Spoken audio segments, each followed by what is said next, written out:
Depuis son couronnement en mai 2023, Charles III assume sa volonté d'incarner un monarque engagé et concerné. Alors que le Royaume-Uni traverse une grave crise économique, le souverain s'apprête à prendre une décision radicale concernant le personnel de plusieurs palais royaux. Le 6 mai 2023, Charles III est couronné sous les yeux du monde entier.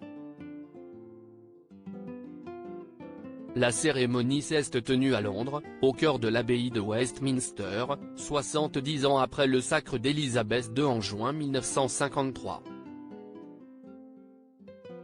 Un événement historique qui s'est déroulé sous les yeux du monde entier mais également devant de nombreux convives prestigieux qui ont fait le déplacement, des stars de la musique, des vedettes de cinéma ou encore des dirigeants internationaux.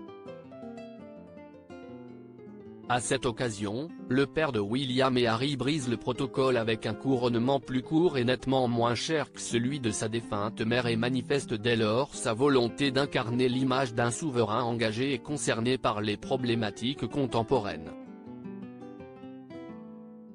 Tradition oblige, le nouveau monarque marche dans les traces de la souveraine mais souhaite toutefois apporter quelques changements majeurs durant ses années de règne.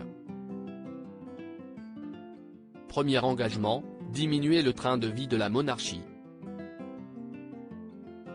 Désireux d'être en phase avec des Britanniques confrontés à la crise économique qui touche le Royaume-Uni, il compte bien réduire le nombre d'altesses royales qui vivent aux frais de la couronne, ainsi que le nombre de résidences en vendant certaines propriétés, tout en s'engageant davantage sur des problématiques liées aux crises humanitaires et environnementales.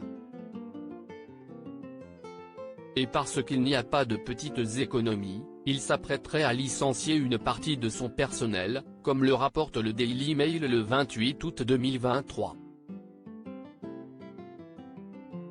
Beaucoup trop d'assistants. D'après les informations du Le Tabloïd rapporté par Télé Loisirs, Charles III devrait prochainement remercier 20% de son personnel afin d'améliorer l'efficacité des employés mais surtout de faire économiser de l'argent aux contribuables.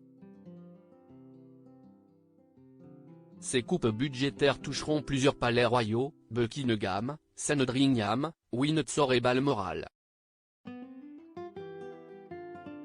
Une source indique au journal que le roi et son épouse Camilla Parker Bowles estiment que le personnel de tous les palais est trop lourd et qu'il y a beaucoup trop d'assistants.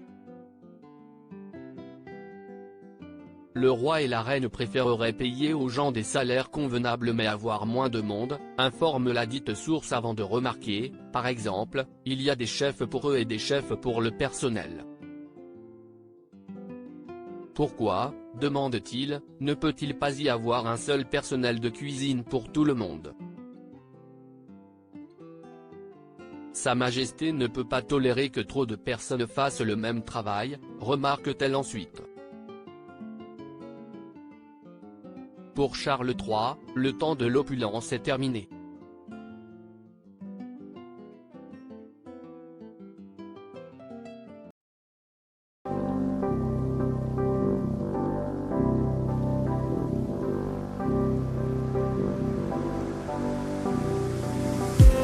I just